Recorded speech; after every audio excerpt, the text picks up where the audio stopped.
કારણ કે બાપુ વસ્તુ છે ને કંઈક છે. રામાયણ છે તમને ને મને આ એક રસ્તો બતાવવા માટેનો ગ્રંથ. સીતાજી લક્ષ્મણ રેખા ઓળંગી ગયા અને હરણ થયું. મેં કીધું એમ સીતાજીનો બાપુ કોઈ એની માથે દ્રષ્ટિ ન કરી શકે, પણ આપણને આ માર્ગ બતાવ્યો છે કે જે બાપુ લક્ષ્મણ રેખા ઓળંગી જાય ને એનું આ દુનિયામાં હરણ જ થાય. લખવું હોય તો લખી લેજો. પછી બાપને હોય ને દીકરાને હોય ને માને હોય ને વહુને હોય ને દીકરીને હોય, મર્યાદા કોઈ મૂકી દે એટલે બાપુ હરણ જ થાય. રાવણ મરી ગયા હું માનતા નહીં. ગામો ગાયમ છે રાવણ, પણ જે મર્યાદા મૂકી દે એટલે આ દુનિયામાં હરણ જ થાય. બાકી વાતમાં કાંઈ છે. એક સબરીનો પ્રસંગ કહી પછી મારી વાણીને વિરામ. સબરી બાપુ હમણાં મેં ગુરુની શિષ્યની વાત કરીને મૂળદાસને હજી સાંભળવાના છે. મૂળદાસ બાપુની વાત લઈ લો હાલો ને, પછી સબરીને વાહે રાખો. મારે જોકે જ્યાં જઉં છું ને ત્યાં મને બે ત્રણ વખત બેહરી અને કાઢ લે શીખવે. મારી પાસે શું કાઢવું?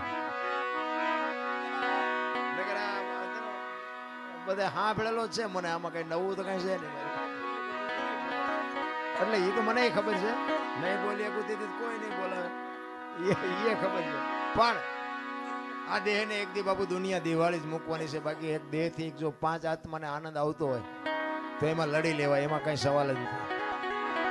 મારે લાગે હું એવો કોઈ મોટો કલાકાર નથી, પણ એવી ગુરુ મહારાજની, મારા માતા પિતાની, કંઈક તમારા ભાઈબંધ દોસ્તારોની કૃપાથી આ મારો દીકરો રહ્યો. પૂછો આના નંબર જ મેં આને આપ્યા. તારા નંબરથી વાત કરજે ને મને કોઈ બપોર હુવાય નહીં દે. દરરોજ 10, 15, 20 ફોન આવે. અમારો પ્રોગ્રામ કરો, તમે કયો એ પૈસા ના આવો ના આવો. કહેવાનો મતલબ કે કાંઈક ગુરુ મહારાજની કૃપાથી મળ્યું છે એટલે બોલાવે. મારા ગામમાં કેટલાય ડાયા માણા નહીં હોય મારા કરતા. પૈસાદાર છે, મારા કરતા રૂપાળા છે, આબરૂ વાળા છે, બધું એ છે. કોઈ નથી ફોન કરતું. એટલે એ ગુરુ મહારાજની કૃપા છે અને બધા સાંભળે છે એટલા માટે. પણ મારો કહેવાનો મતલબ એ છે કે જે આ મૂળદાસની વાત કરીને કે કોકનું ઝેર પીવે ને, કોકના હાથમાં. અમારે અહીંયા હમણાં વડનગરમાં એક પ્રોગ્રામ હતો ને, ઓલું માવઠું થયું હમણાં. હવે એ આના જેવો મારો પ્રેમી મને કે બાપુ મારા બાપુ વે ગયા છે ને મારે ભજન રાખવા છે. ખર્ચો કેટલો, નાનો માણસ બિચારો મજૂરી કરે. મેં કીધું ખર્ચ કાંઈ ન થાય, તારે ભજન રાખવું હોય ભજન થઈ જાય. પણ મને કે મને અંદાજ તો ગયો. મેં કહ્યું એક નાળિયેર લઈ આવજે, બીજું કાંઈ કરવું નથી. અને આ મેં કહું ઉસ્તાદના ને બેનજાવાળાના મેં કહું અમે ભાઈબંધ દોસ્તાર 50 કાઢીને એમને આપી દેવું. એ કે ના એમ તો કે હું સાઉન્ડ બાઉન્ડ લાવીશ. એ મેં કહું તારે લાવવું જ લાવજે ને, કે આપણે સાઉન્ડ વગેરે ભજન થાય છે. અમે એ લઈ આવ્યો બિચારો, સાઉન્ડ લઈ આવ્યો. અને કુદરતને કરું ચતુરભાઈ અમે બે હતા ને. ચતુરભાઈ મેં કહું તમે ગણપતિ માંડો. એ ગણપતિનું બાબુ ભજન પૂરું ન થયું, વરસાદ મળ્યો ખાબકવા. હવે બજારમાં રાખેલું એ કાગળ ને બાગળ ને બધું સાઉન્ડ ઉપર રાખ્યું. હવે બે એવું જ છે નહીં. ઓલાનો ભાવ બિચારો અંદરથી એટલો બધો દુઃખી થયો કે મારે ભજન કરવા હતા મારા બાપા વાંહે, અને ભજન હવે વરસાદ નહીં કરવા દે. એટલે મેં કહ્યું તું મોડો પડીમાં, તારે ભજનનું જ કામ છે કે બીજું કંઈ કામ છે? પણ કે હવે આમાં મેં કીધું આ પણ તારી ઓરડી તો છે ને, પણ કે ઓરડી છે એમાં કે હમા એવું જ નથી કાંઈ. એ કે મારી પાસે મોટી શેટી પડી છે, મારી પાસે 8-8, 10 જણા. મેં કહું આપણે છીએ 10 જણા જ તે, પણ મને કે ઓલી શેટી કે અડધો રૂમ રોકી રાખે. મેં કહું શેટીમાં તમે સડી જઈશું, તમે હેઠા બેસજો. એ કે પણ સાઉન્ડ ક્યાં રાખવું? મેં સાઉન્ડ જોતું જ નથી. અને ચતુરભાઈને તમારે પૂછવું હોય પૂછજો. વગર સાઉન્ડે બાપુ ભજને કર્યા ને થાળે કર્યો ને ધૂને કરીને પરભાતી કરીને ઊભા થયા. બાપુ એનું હયું એવું ટાઢું થયું ને કે બાપુ મને એમ હતું વરસાદ આવ્યો એવું ભજન નહીં થાય. કહેવાનો મારો મિનિંગ કે ભાવ છે, પ્રેમ છે, અને અમને આપ્યું એને જો પીરસીને તો અમારા જેવા નમાલાય કોણ કહેવાય ભલા? મારે માણાની કોઈ જરૂર ન હોય. મને તો એવા અધિકારી 5 બેઠા હોય ને એટલે મને એમ થાય શું અમને આપી દઉં. બાકી તો કોઈ બાપુ અમારે અહીંયા કોઈ કોથળા નથી નાખી જવાનું. પણ મારો કહેવાનો મિનિંગ એ છે કે આ કંઈક લેવા જેવું છે, આ કંઈક ખાવા જેવું છે. આમાંથી 2 જણાને મારી વાત ગળે ઉતરે ને એટલે મને એમ થાય કે મારી રાજ સુધરી છે, બસ બીજું કાંઈ છે નહીં. આમાં કોકના જીવનમાં બાપુ કોકના દુઃખમાં જો ભાગ પડાવી શકી ને તો જ મારો નાથ નોંધ કરે. બાકી એમ નામ નથી થાય એવું. આ મૂળદાસ હાંજનું ટાણું વાયુનો કાંઠો ને બાપુ માળા કરતો હતો. અને એક જુવાન દીકરી કુએ પડવામાં આવી અને આમ કુવામાં ધોબકો મારવાની તૈયારી કરી અને બાપુ જોઈ ગયા. હળી કાઢીને બાવડું પકડી લીધું. હા બેટા શું કામ? એ કે બાપુ મને મરવા દો. એ કે પણ શું કામ મરવું છે? આ માણસ જેવો અવતાર મળ્યો છે, મરવું છે શું કામ?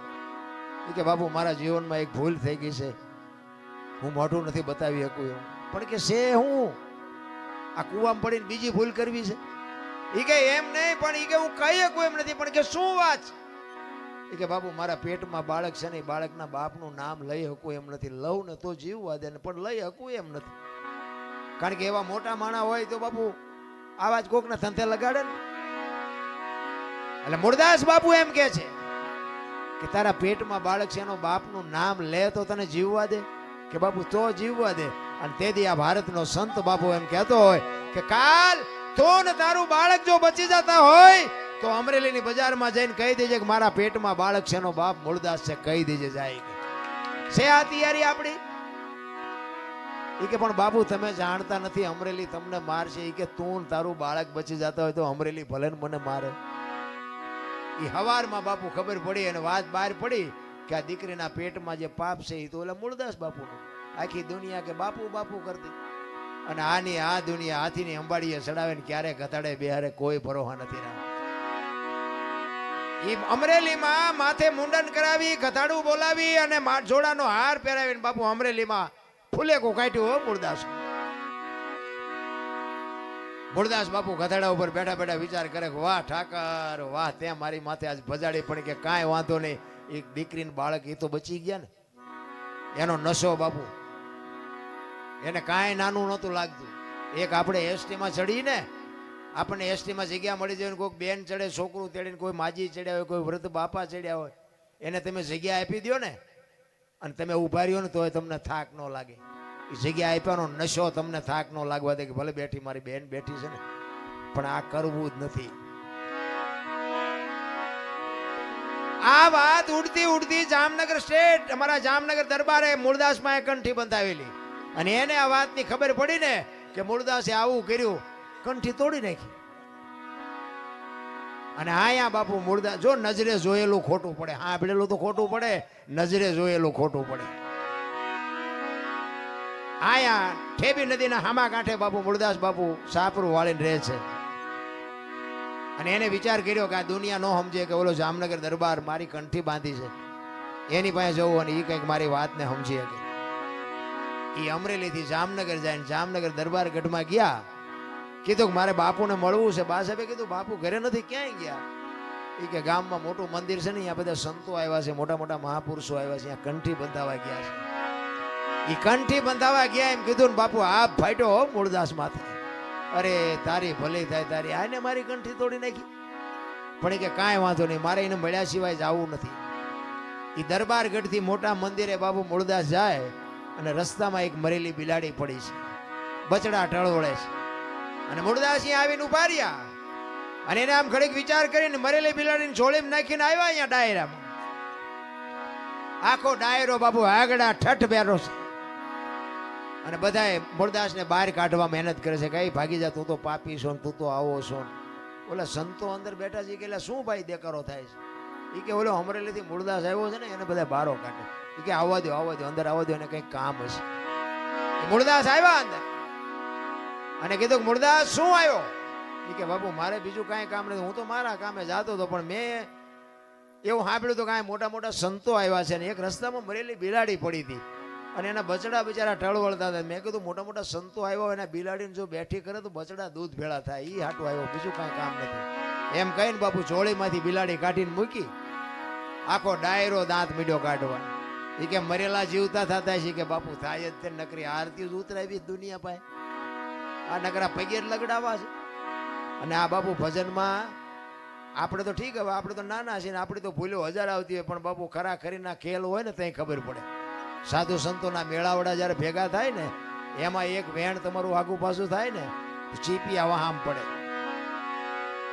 ઈ કે મરેલા જીવતા નો થાય. મૂળદાસ અમરેલીએ તને જાકારો આપ્યો એટલે તારું સહકી ગયું. ઈ કે બાપુ જરાય સહક્યું નથી, મારું બરોબર છે. ઈ કે ઈ બેઠી કરો બિલાડી, ને જો તમારાથી બેઠી ન થાય લાવો એ કમડળ મારી પાસે પાણીનું. અને એ પાણીનું કમડળ આપી અને હાથમાં આંજળી બાપુ મૂળદાસે કેવું ભજન કર્યું છે. હાથમાં આંજળી લઈ અને કે છે, હે દિનબંધુ દયાળુ, હે પરમ કૃપાળુ પરમેશ્વર, મેં તન મન ધન થી તારું ભજન કર્યું હોય, હાથે પાતાળમાં જો ડાઘ ન હોય, કોકના ઝેર જો મેં મારી માથે લીધા હોય, તો બિલાડી બેઠી કરજન, જો બિલાડી બેઠી ન કરીને મારા ખોળિયામાં જીવ રહેવા દઉં તો મૂળદાસ નહીં, એમ કહીને અંજળી સાટી. બિલાડી હાલતી થઈ ગઈ, ડાયરેક્ટ દિશા હું થઈ છે. જામનગર દરબારીમાં જ બેઠા છે. એને એમ થયું કે મારે બેટી કંઠી તોડીને ભૂલ કરી, આને પાપ કર્યું ન હોય ને પાપ કર્યું હોય તો બિલાડી બેઠી થાય નહીં. અને બાપુ મૂળદાસ રોતો રોતો કાટ કાટ કાટ કાટ પગથિયા ઉતરી ગયો અને જામનગર દરબારે હડી કાઢી, હે બાપુ ઉભા રહ્યો, હે બાપુ ઉભા રહ્યો, પણ ઉભા નથી રહેતા મૂળદાસ. આગળ જઈને લાકડી પડે એમ દરબાર પીડ્યા પગમાં, બાપુ મને માફ કરો, બાપુ મારી ભૂલ થઈ ગઈ. એ કે અરે ભલા માણા, હું ઠેઠ અમરેલીથી તારી પાસે આવ્યો હતો. મને એમ થયું કે આ જગત નો સમજ્યા કે તું તો 5-25 ગામનો ધણી હતો, તને મારા ઉપર ભરોસો ન આવ્યો. હવે કોઈક હારો બાવો ગોતીને કંઠી બાંધી લે, સમય વિયો ગયો. એમ સમય બડા બલવાન નહીં, પુરુષ બળવાન. કાબે અર્જુનને લૂંટ્યો હોય ધનુષને, સમય હોય ને તારે કંઈક કરી લેજો.